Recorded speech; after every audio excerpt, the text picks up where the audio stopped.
harapan ng ating bida. Kung yan ang gusto mong laban sa rangay, pagbibigyan kita.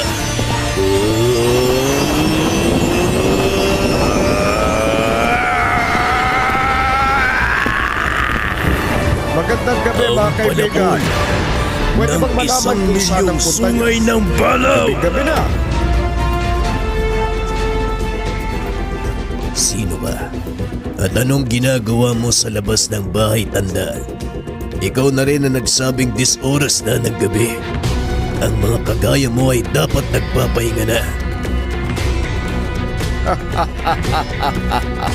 Pasensya na. Sa katandaan ko, mahirap na akong dalawin ang antok. Lalong-lalo na kapag umaaligid ang mga kagaya nyo.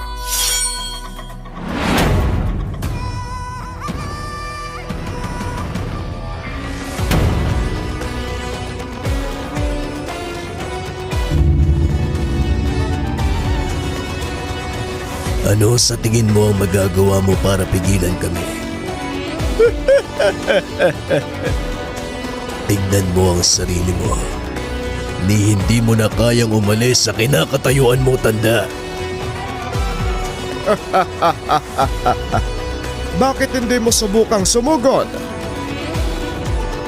Talagang hinahamon mo kami. Mga kasama, bakit hindi natin turuan ng leksyon ang matandang to?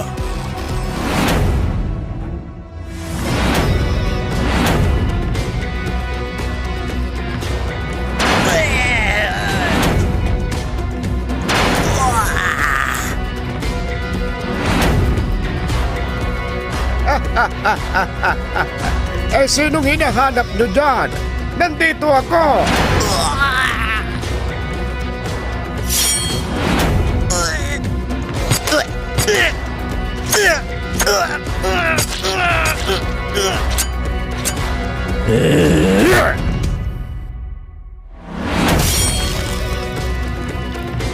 Hawak ni Mang Julian ang ulo ng isa sa mga engkanto, habang ang katawan ko naglulupasay sa lupa habang unti-unting natutupok.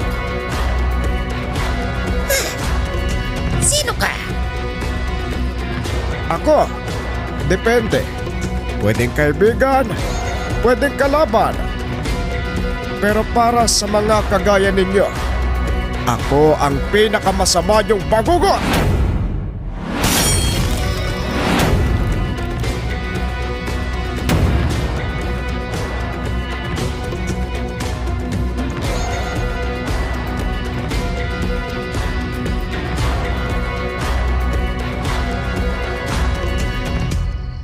Pinagmasdan ng matanda habang unti-unting nagiging abo ang katawan ng mga nilalang. Wala siyang aatrasan, lalong-lalo na kung nakasalalay ang katahimikan ng baryo.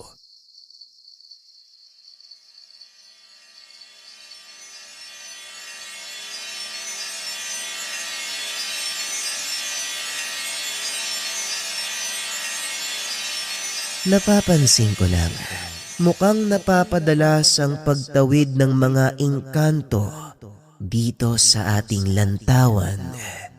Hindi kaya may nagbabadyang panganib? Hindi ka pa nasanay, Argon. Palagi namang may nakaabang na panganib. Kaya nga ako nandito para panatiliin ang kapayapaan sa mundo ng mga tao.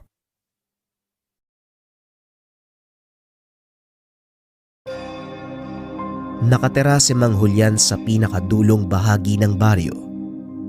Napapaligiran ng makapal na kagubatan ang tirahan ng matanda. Wala nang nagpupunta dito dahil ito na ang hangganan ng baryo. Ito ang tungkulin ng matanda na minanapa ni Mang Julian sa kanyang mga ninuno. Kung titignan sa umaga, isa lang itong pangkaraniwang magsasaka. Kasakasama sa pagtatrabaho ang alagang kabayong si Argon.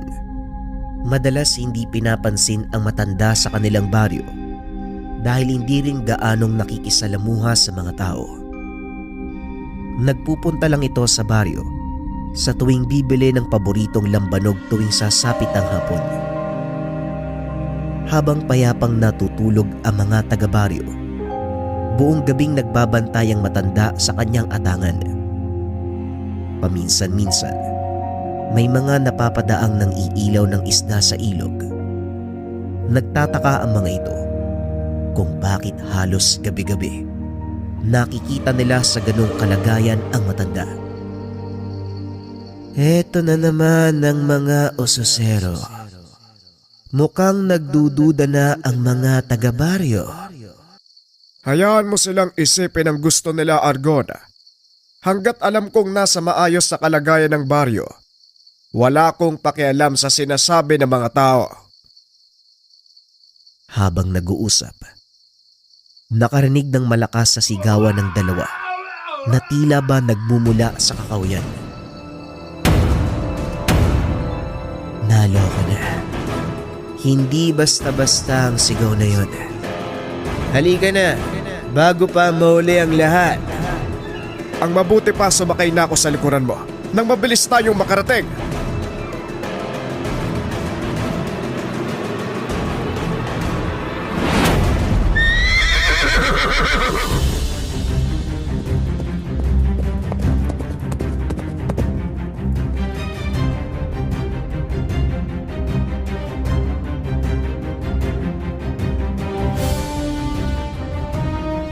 Kaibigan, kaibigan, naririnig mo ba ako? Gumising ka! Wala na sila.